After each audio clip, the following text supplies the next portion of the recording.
Yeah, it is that time again. A new patch is here, and we are going to get episode 6 pretty soon, I guess. Maybe in somewhere in December. So basically, there is this new urgent quest that is Persona. So, in order to defeat Persona, how can you do it? Is it as easy as other previous urgent quests there is, or is it much harder? Oh yeah, on that note as well, if you want to get the maximum drop rate as possible from the Persona boss fight, it's best for you to complete 9 rounds of Dark Reverie, the limited quest that is new, currently is available for us all to do. If you complete at least 6 to 7, you would at least max the quest link boost meter to the maximum level, which is level 16 with 24 million points. Because each round gives you like around 3 to 4 million points. I suppose if I use 3.5 million as a calculation, it usually reaches to around like 6 to 7 rounds. But because of the campaign that is giving you, the free office tier units, might as well just complete 9 times and be done with it. Or maybe, do it again for the wild gunblade drops that actually frequently drops now, and as well as the other weapons being needed to make another 15-star weapon, like the Nemesis and Raven weapons also drop very frequently, as well as the Claudium weapons, the Serera weapons, and other profound weapons, I guess. They also drop here because they are all Omega Faust bosses, right? So yeah, that is actually a very good map for you to test your skills against multiple bosses,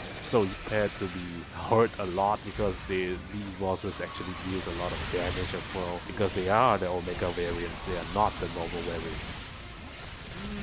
I have to say it actually depends on which phase that he actually, changes his mask into. But basically the simple gist is that Persona has 3 phases. Usually there is a first mask phase when he actually changes his mask to something else. Yeah, you can actually tell what Omega Faust it is by just looking at what mask he is wearing. So for example, like Elder, there should be like a large shield in front of his head or something.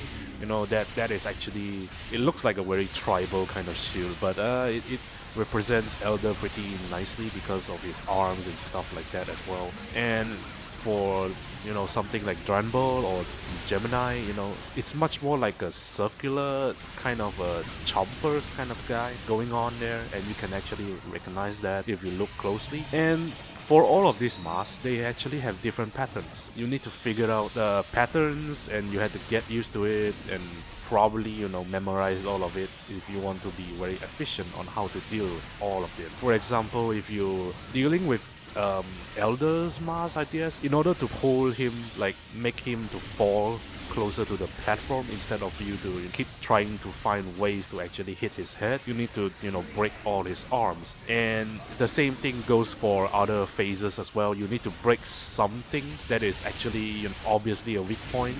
Like for example, for Dranbo's form phase, you need to hit his small red balls or something that is hovering beside him. If you break those, they usually would just go on a down phase that you can do DPS on. Yeah, it actually depends on what mask that you get, and it also would determine your fate basically.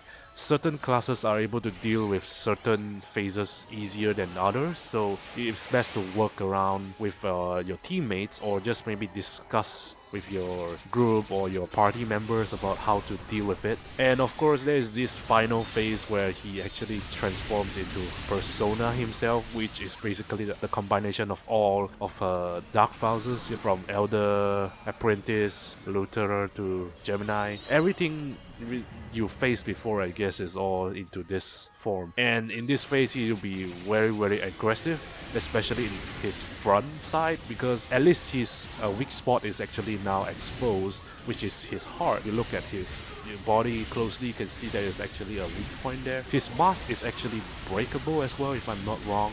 So if you want to do that, you can do that as well. If you don't really have any premium set at that time, you can just drink the random during EX, and if you manage to get the weak point damage increase, yeah, that is the best one for free-to-play players. If you have premium drink, you can get the shift out one instead. So in order to deal with this, basically this boss is much more straightforward than even Luther, I guess. You just have to look carefully at the map and see how he telegraphs his attacks. For example, in Dranvo's phase, you had to look around the rings that he casts around the map, and you can somehow predict where he's going to hit. And if you look carefully at whatever he's doing, actually, basically he's going to spin around a lot and is going to try to target somebody in the map, I guess, and he is going to aggro somebody, and you would generally try to face him all the time, or try to, get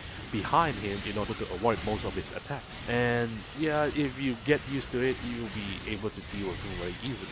It's not to say that he's actually pretty easy, but I had to say that this is one of those urgent quest bosses that you actually had to look carefully and try to dodge as much as possible, because this is the kind of urgent quest that a lot of people might just die a lot in the early stages when people are not, acquaintance with their phases as well.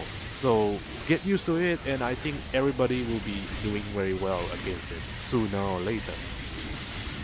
There is also a trigger that has 4-man version of him that you can actually, run with your alliance members, or maybe a group that you have joined, That is a bit more, I think a bit more easier if you know his patterns and stuff, and it's probably much more organized because there's only 4 persons.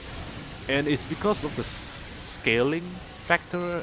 Instead of 12, it scales to 4 persons. I guess it's much more easier as well, because the HP pool wouldn't be so incredibly large like the 12-person version. So yeah, try to do that as well if you get the triggers, because it actually drops like the new camos, and even drop the 2 stones required to make the 15-star weapons for Atlas EX and Trailblazer weapons. So yeah, good luck, Arcs, and I hope you're able to handle him easy. I'll be heading out now.